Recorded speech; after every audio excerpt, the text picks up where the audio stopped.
Talk about parasite protection by Beringer Engelheim. Please welcome here onto the center stage, Beringer Engelheim, Animal Health Philippines Technical Manager for Parasiticides, Dr. Ross Banayo.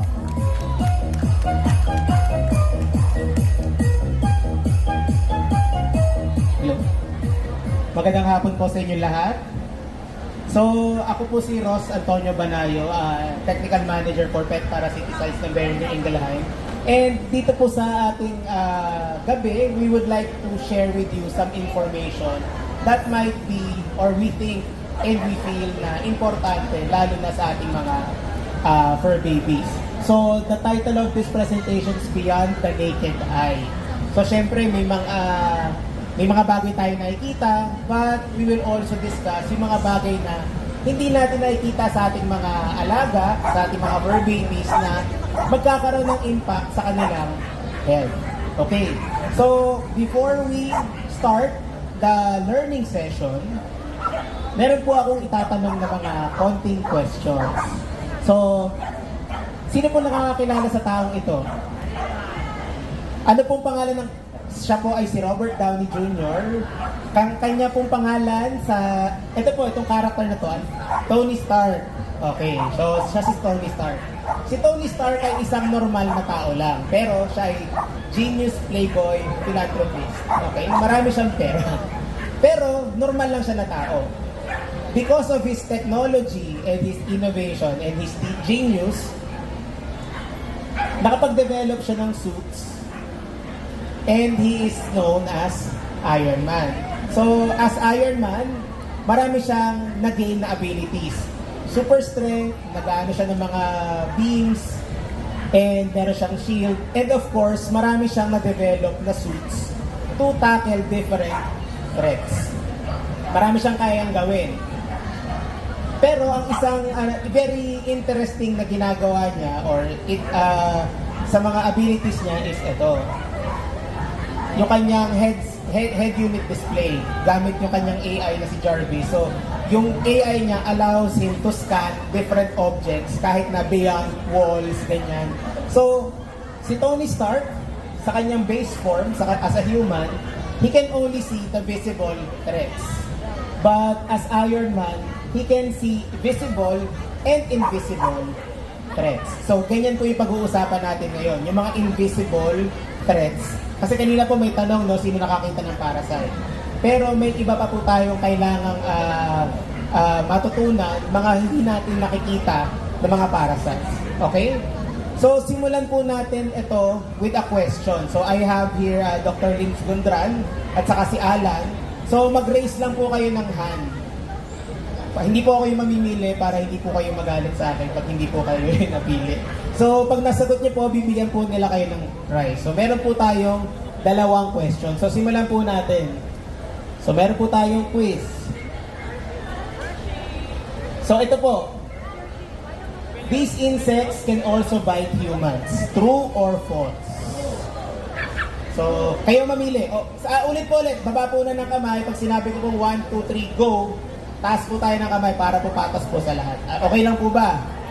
Okay, sige. Alan, Doc Linz, kayo na yung bahala ha. Basta huwag po kayo makagalit sa akin. Okay?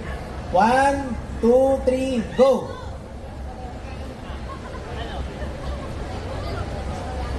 Sino napili? True or false? So the answer is true. So yan po ay pulgas at nangangagat po yan sa tao. So very important, there are parasites out there that can also affect us humans. So next question po. Blank is the English term of garapata. So 1, baba po muna. 1, 2, wala po. 1, 2, 3, go! So sino po? Ma'am, bibigyan tick po ba? Ma'am, tama ka na eh. Huwag mo napalitan. So, tama si ma'am. So, tick ang term niyan. So, i-discuss po natin yung mga parasites na to because aside from them na nangangagat sa tao at saka nangangagat sa ating mga alaga, may mga iba pa po silang conditions na dinadala na baka hindi pa natin na-encounter. So kung hindi pa natin sila na-encounter, pwede natin silang ma-prevent. Okay? So unahin natin itong pulgas. So ito po yung nakita natin kanina, siyan po ay nangangagat din sa tao. And kung makikita nyo po, ito, ayun, parang meron siyang mga buhangin sa balat. Ang mga pulgas po or flea, napakabilis po niyan at napakaliit. So para po makita natin kung may ebidensya na nagkaroon ng pulgas or flea yung ating alaga, pag may nakita po tayong ganyan, hindi po yan sand. Yan po ay pupo ng fleas. At tawag po dyan ay fleater. Kasi po ang flea, umiinom po yan ng dugo. So ang dumi po niya, medyo dark red. And yun po magandang picture, close-up na picture ng pulgas. And kung may makita po tayong pulgas sa ating alaga, that is only 5% of the problem. The rest po ng problem will be in the environment. So kung halimbawang yung aso natin may pulgas, tapos nakikita natin, bakit lagi siyang, parang hindi siya nawawala? Because 95% ay nasa environment. Ang nangyayari po kasi sa pulgas, kunwari po ako po yung aso, meron po akong pulgas, yung pulgas sa akin mangingitlog. So habang ako po ay naglalakad, yung itlog nalalaglag sa environment. So parang salt shaker na ikinakalat niya. So kaya very important na laging merong protection yung ating mga alaga dahil yung threat ng pulgas ay laging nandyan. Nakakita na po ba kayo ng asong ganito? Parang ang cute po, no? Na dinadrag niya yung puwet niya sa ground. Actually, this is one of the signs ng merong tapeworm. Meron po siya, makati po yung kanyang puwet, so this is the attempt of the dog to scratch its bottom. Makati po yan. And ang carrier po ng tapeworm ay yung pulgas.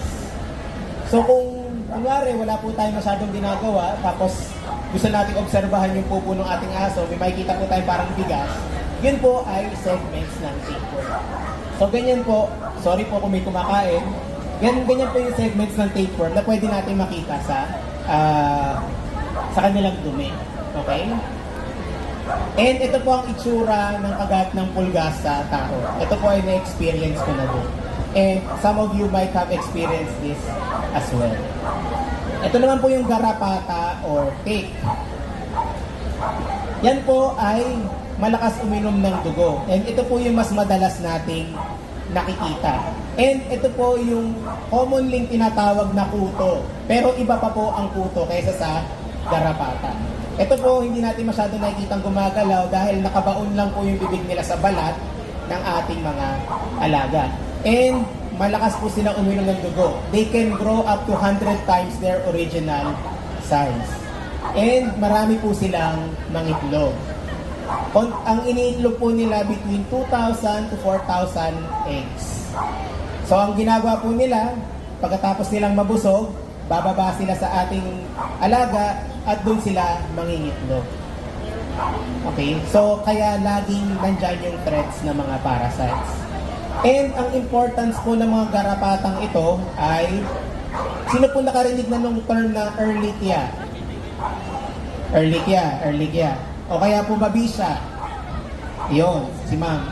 Yun po, ang tawag po doon ay mga blood parasites.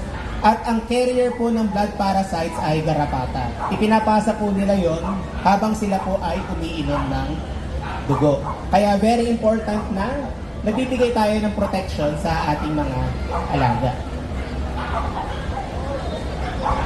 Ito naman po yung kuto. So pag sinabi po natin kuto, kamukha po yan ng kuto ng tao. Pero ito po hindi nakaka-apekto sa tao. Yan po talaga yung kuto.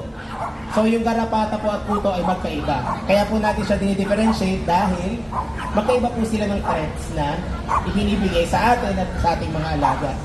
Ito naman po ay mas common na po ito sa mga stray na animals.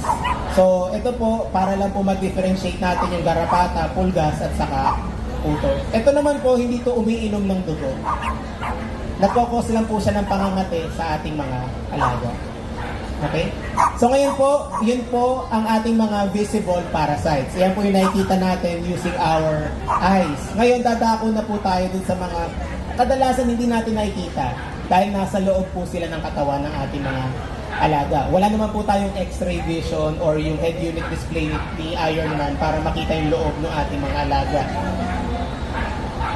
So, ito po yung mga bulate na nakaka-apekto sa kalusugan ng ating mga alaga. So, meron tayong iba't ibang type ng bulate. Pero ang importante po dito ay kita niyo po yung puso. Ito, may puso po dito. Nagkakaroon din po ng bulate sa puso. So, ang tawag po dyan ay heartworm.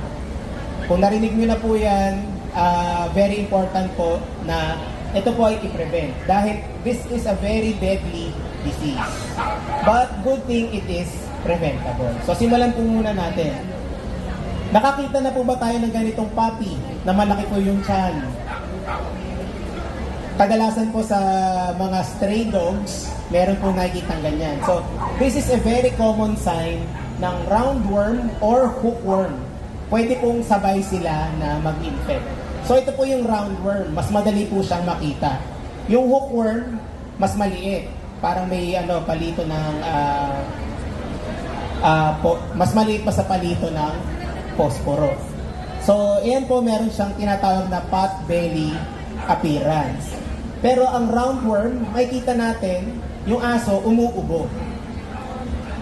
Yung hookworm infection, makikita po natin, meron pong dugo sa kanilang dumi. So, kung may makita po kayo na puppy na umuubo at mayroong dugo sa dumi, pareho pong meron siya nitong mga worms na ito. And ito pong worms na to, they compete with absorption ng nutrients. So, pwedeng bumagal yung paglaki ng ating aso. Kaya kailangan pong ito ay matreat agad. And ang importante po, itong mga worms na to, pwede pong maipasa sa tao. And very importantly, our children is at risk. So, paano naging at risk yung mga bata? So, ito po yung itsura ng infection ng mga worms na ito sa ating mga tao. Pag roundworm po, sila pumapasok sa katawan at bumabara sa ating mga organs. Yung hookworm naman, nasa ilalim ng balat. So, pasintabi po sa kumakain, patawad po. Pero ito po ay madalas na nangyayari. So, paano siya naipapasa sa mga tao? So, kaya very important yung protection. So, let's say yung aso pumunta sa park. Tapos, nagpupo siya doon. Meron siyang mga bulate. Tapos, yung itlog ng bulate nasa pupo. So, natuyo na yung pupo ngayon. Then, dun sa same spot na yon, let's say merong bata na naglaro. Kaya yung mga bata, pag pinagsabihan natin, hoy, magugas kayo ng kamay. Syempre yung bata hindi makikinig. Ayoko nga. Tapos, hindi sila nagugas ng kamay, tapos naisubo nila yung kamay nila. Habang sila, pagkatapos nila maglaro, kung saan may natuyo ng pupo ng dog. So, yun po ang mga paraan para mai-transfer sa tao yung mga ganitong klaseng bulate. Ito naman po yung whipworm. Mas madalas naman po ito sa adults. So, pag sinabi po natin na, ay, tapos na sa deworming yung aking alaga, tapos na siya. Hindi pa po doon natatapos dahil may bulate pa rin po na pwede sa ating mga adult na aso. And ito po ay very malala yung kanyang clinical signs pag po sinabayan siya ng hookworm. Dahil ang hookworm at saka whipworm, pareho po yung umiinom ng dugo. Okay? Ito naman po yung tapeworm na diniscuss na natin kanina. This is carried by fleas and it causes diarrhea, vomiting, weight loss, and itong scooting behavior. Okay? And very important po na disease, yung bulate na nasa loob ng puso. Yan po ay heartworm disease. And ang carrier po ng heartworm ay mosquito.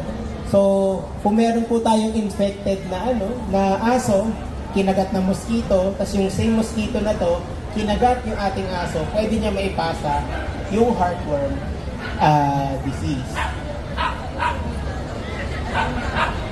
Ayan, mosquito po yung kanyang carrier. And ang mosquito, hindi naman po natin na monitor yung ating aso kung kailan nakagat siya ng mosquito or hindi. Sabi nung isang friend ko, sabi niya, the best control is magkulambo. Pero hindi naman feasible na 24/7 nakakulambo yung ating aso. And pusa, nagkakaroon din po ng ganito ang pusa. So, ito po ang itsura ng puso na may heartworm. So, kung yung puso po ng ating aso or pusa may ganyang karaming worms, hindi na po yan magpa-function ng maayos. And kung titignan niyo po, maliit po yung mga puso nila. So, hindi na po sila magpa-function ng maayos. And this is a very deadly disease. So, prevention is very important. So, ganito po. Meron po tayong parasites. Meron po tayong yung ating si Iron Man, siya po yung ating parasite protection para sa ating mga alaga. Pero ang isang question po, sa dami ng mga products in the market na sinasabing ito kontra sa ganito, ito kontra sa ganyan, ano yung pwede natin piliin? What is our best option? So our suggestion is choose the one with the widest spectrum of protection. So para po sa mga comic book nerds dyan, kung kita niyo po ito, yan po ay mga suits ni Iron Man. Si Iron Man, he may not be the most powerful, but siya po yung pinaka-ready sa lahat ng mga threats. Meron po siyang suit to address a certain problem. So kung makikita niyo po may Hulkbuster dito, yan po ay para kay Hulk. Meron din po siyang Thorbuster para kay Thor. So meron po siyang suit na design sa bawat problem. So protect more, worry less. Get the widest spectrum of protection for complete peace of mind. So aside from parasite protection, we would like to also discuss another thing. Sino po dito yung nagdadala sa vet for annual check-up ng kanilang mga alaga? Annual po, yearly. So, buti may mga naka-raise ng hand. Yan, si ma'am, okay. So, bakit? Bakit siya importante? Bakit important yung annual check-up? This is important for a longer, happier life. And we do the annual veterinary check-up for disease prevention. So, yung pagbabakuna. So, kanina po, bago po tayo pumunta dito, nag-check po kami ng inyong vaccination record. So that is protection para sa mga aso natin para hindi sila magkaroon ng sakit. And very important po, general health evaluation. So ang mga aso po, yan, and mga pusa, may mga maintenance na rin po sila.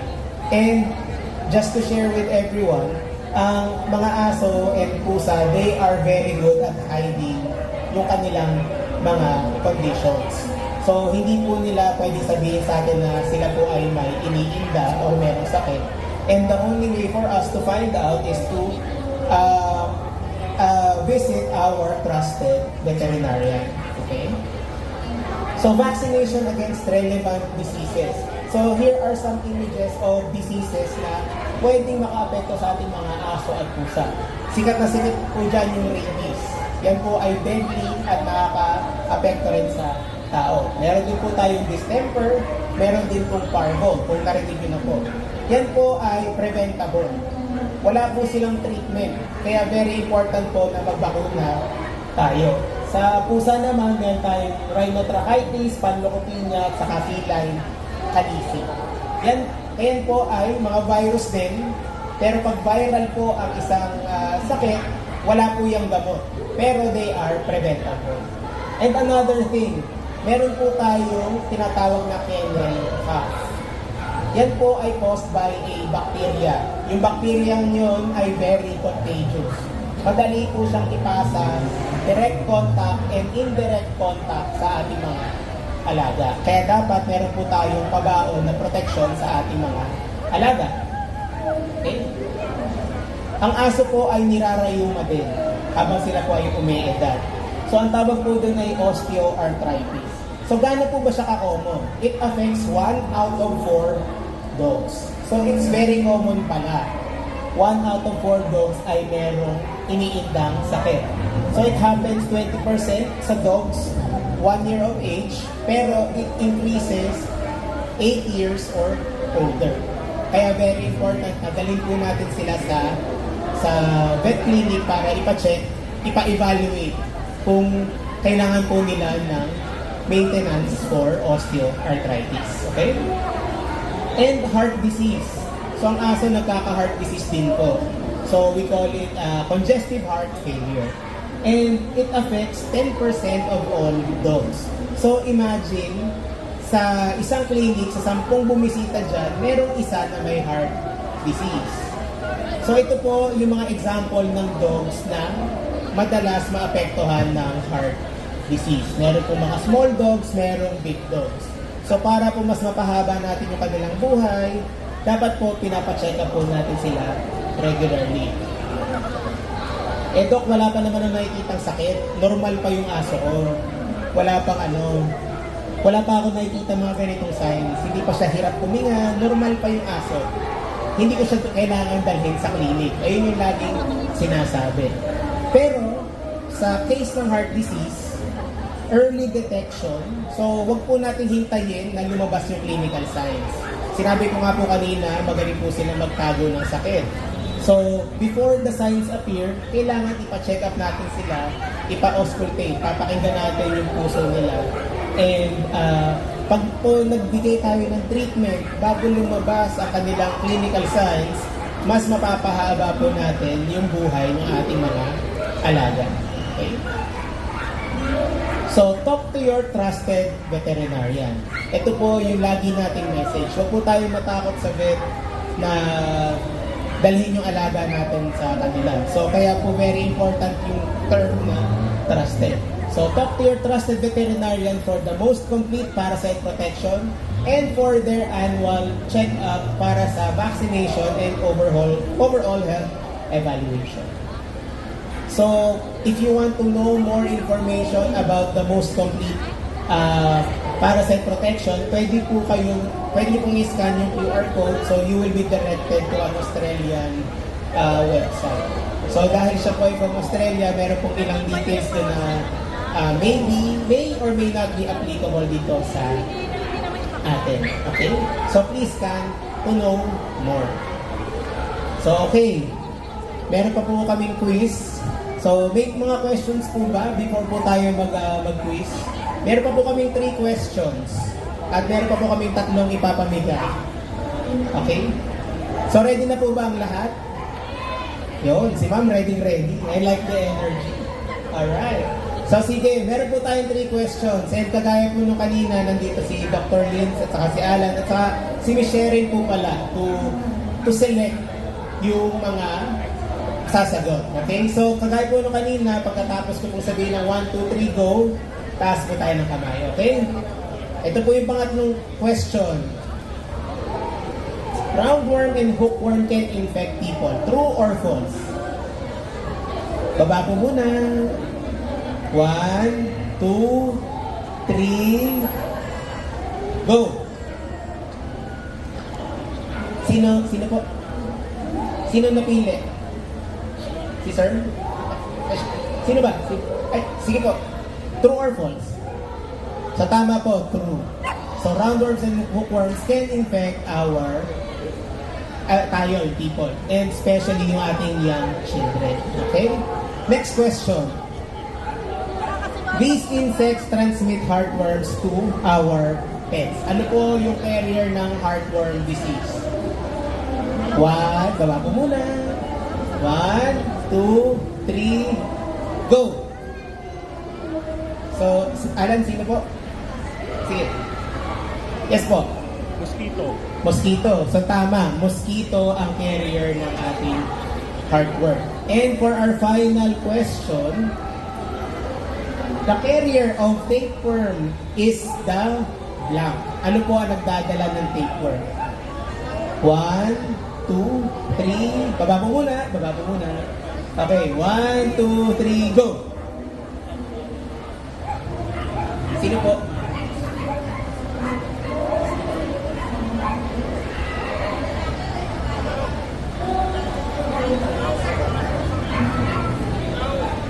So ano pong sagot, sir? Sino ba? Si mother po. Mother.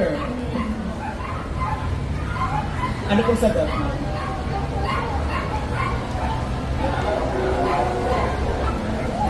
Hindi po. Yung carrier po nito, sino po ang nagdadala niyan sa ating mga aso? So, ulit po. So magpapa 1, 2, 3 po ulit ako. 1, 2, 3, go! So madam, nalilito yung ating DTI representatives. Okay? 1, 2, 3, go!